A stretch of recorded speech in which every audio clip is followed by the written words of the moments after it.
Hey y'all, good morning. Finishing up my cup of coffee out here on the deck. It's a nice sunshiny day. Haven't seen sunshine in several days. Thermometer says 50 degrees. It's supposed to be warming up. We've got a whole lot of stuff to do, so hang out with me and let's see what we get done today.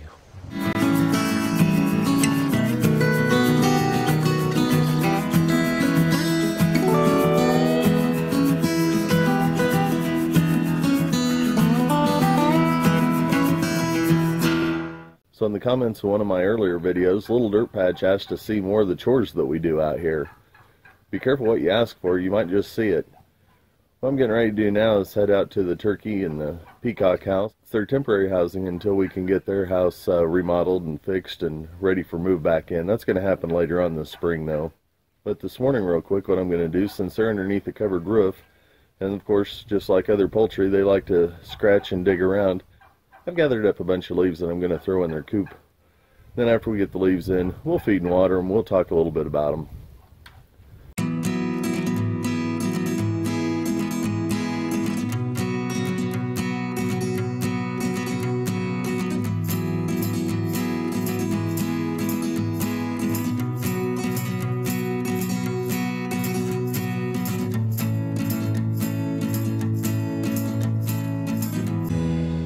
There you can see the pile of leaves that I just put in there.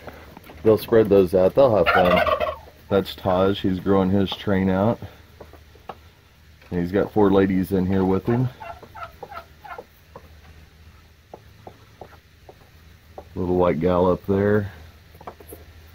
Little pied, little India blue. The other white. These guys actually don't need a whole lot of feed. I just sprinkle a little bit on there. They normally dig out the corn and fish food and some of the other goodies. These still haven't started laying. Hopefully by the end of the month we'll start getting some pea eggs. And of course we change their water daily. There's Thomas. Let's go in his pen. There's Thomas. He's got his 4 girls in here. Surprisingly enough, really? Is that what happened? Surprisingly enough, turkeys and peacocks don't eat a whole lot for their size. Pound per pound, a chicken will eat a whole lot more than a peacock or a turkey. You can see the girls are laying eggs. You can see we've got quite a few eggs. If everything... Really, Thomas? If everything works out right, we'll get that incubator fired up this week. Well, that's pretty much it for the turkeys and the peas as far as daily chores go. Let's go ahead and we'll do some of the other chores. I'll get the 6-wheeler loaded up. Let's go feed some chickens and some goats.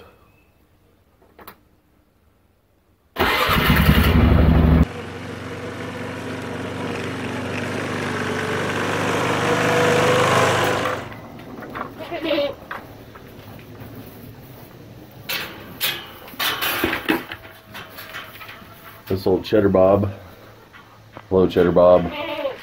We'll have to feed him separate or he'll chase off the little bucks from their feed, and we don't want to overfeed them. We don't want to get them used to grain. We've got pretty poor quality hay, so like I said, we give him about 1.5 pounds a day just to keep him maintained. This guy's name is Gorgeous George. He was born 2017.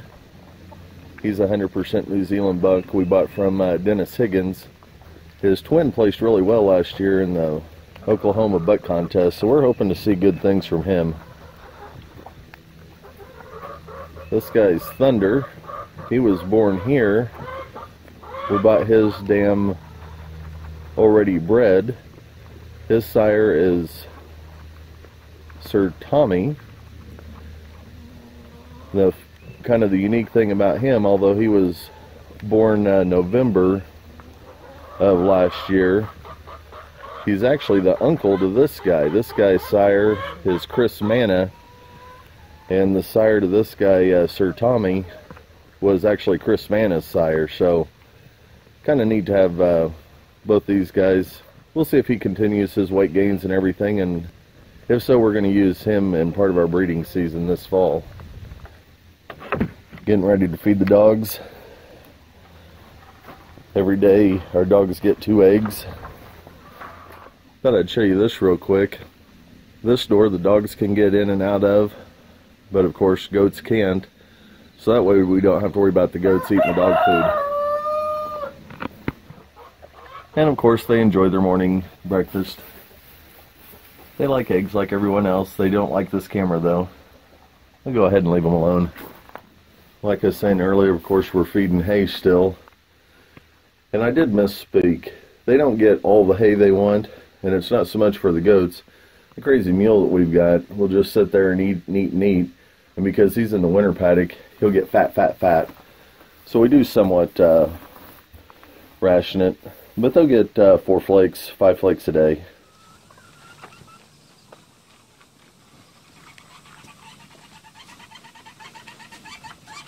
It'd be amiss if I didn't show you this guy. This is Frodo. You've seen him in other videos. Although he's considered a mini mule, he's not a little bitty guy. So the structure that I've got behind me, it's just a little hoop house, tarp over the top, made out of pallets and cattle panels. I'm going to be repairing that later on this spring. So that'll be a pretty fun project you guys want to stay tuned for. This thing does well to hold the water off the hay. Just kind of gives the animals a little bit of a shelter. Alright, let's go feed some chickens. Now, I'm not going to lie, today's been pretty unique trying to do this one-handed. But hopefully y'all are enjoying it. So this is the mutt flock.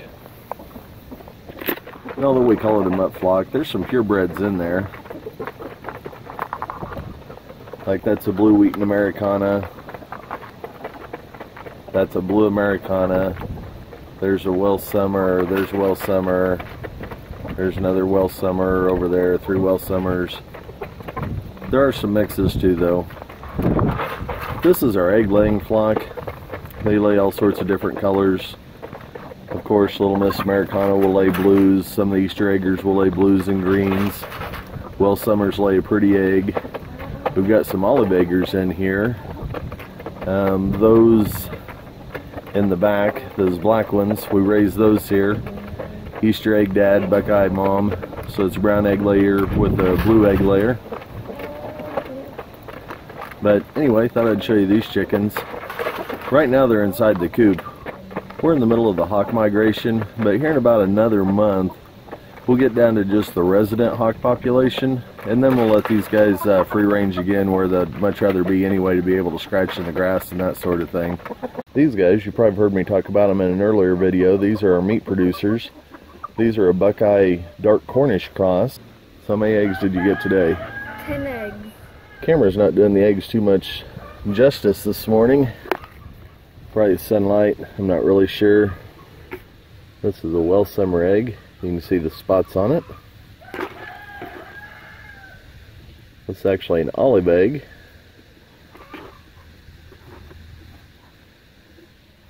Little blue egg from one of the Americanas.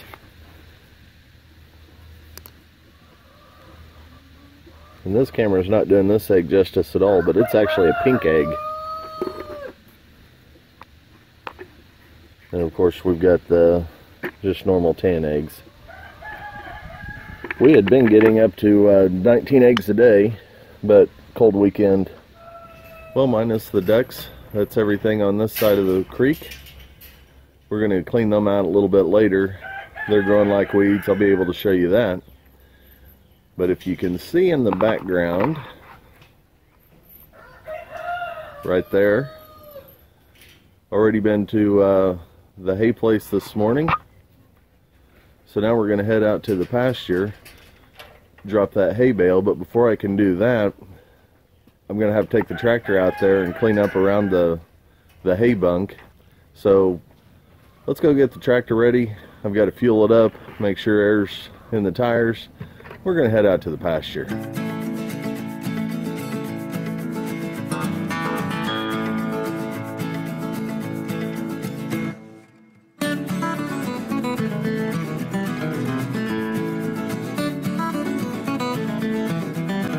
As you can see, the hay rack's empty, and although it has very little waste, this is about 10 bales worth of waste, and it's starting to build up. So before I bring that new bale in, I'm going to drag all this over. This is a compost pile. This is from last year's drag. I'm actually going to dress this pile up. I'm going to build it up higher, slide it out of the way over there a little bit more, and then I'll drag all this hay that you see here, and I'll put it here, and then it'll start building up. Then sometime next week or whenever I have another day, this pile that I'm getting ready to dress up, I'll bring my pickup in here. We'll throw that all in the back of the truck, and we'll take that out to the house, because that's real good dirt right there.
Holy cow, guys, I'm finally done.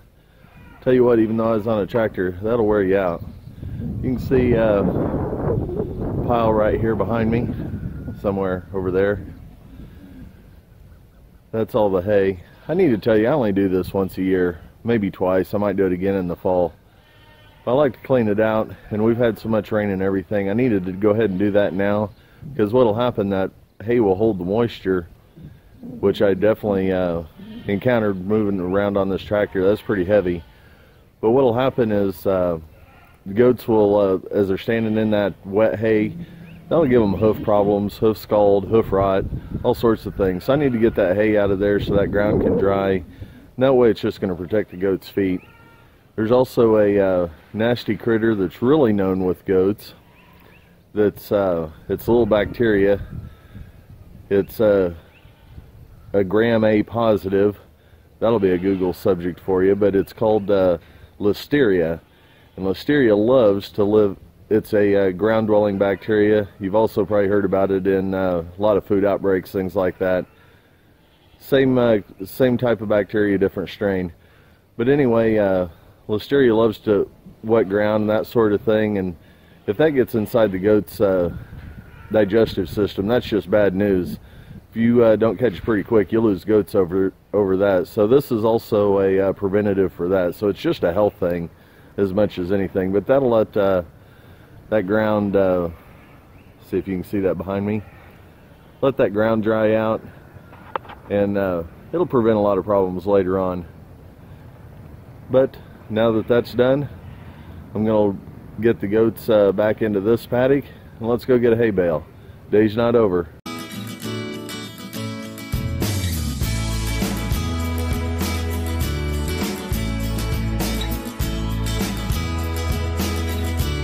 Well, made it back to the house. Before we take this hay bale out to the pasture, you can see right there, have to haul water out there. That's my 35-gallon tank. Normally we do that with the 6-wheeler, but since I'm already going to have the truck out there, we're just going to haul water, make one less trip. But as soon as that tank's filled up, we'll get this out to the pasture, get things watered, and then we'll see what else happens. Still daylight. Appreciate you sticking with me this long, and I'll catch you once we get out to the pasture.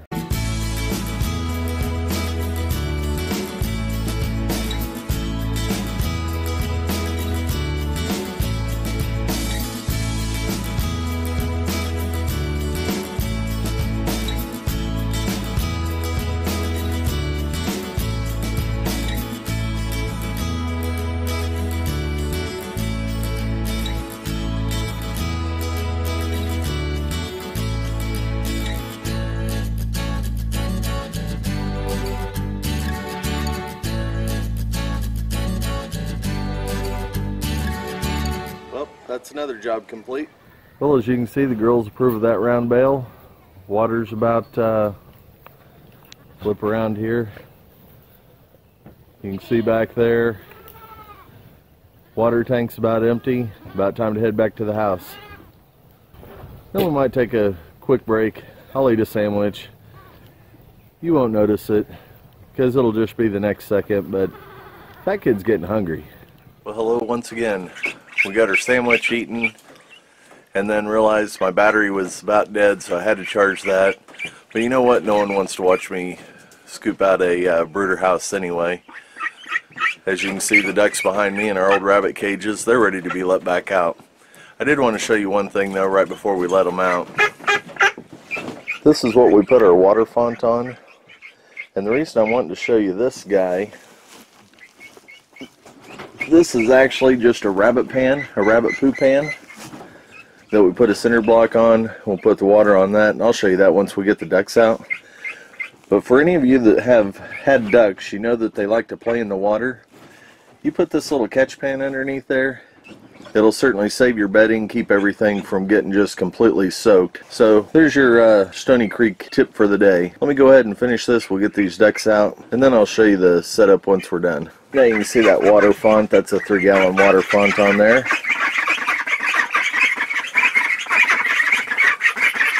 Little duckies are growing.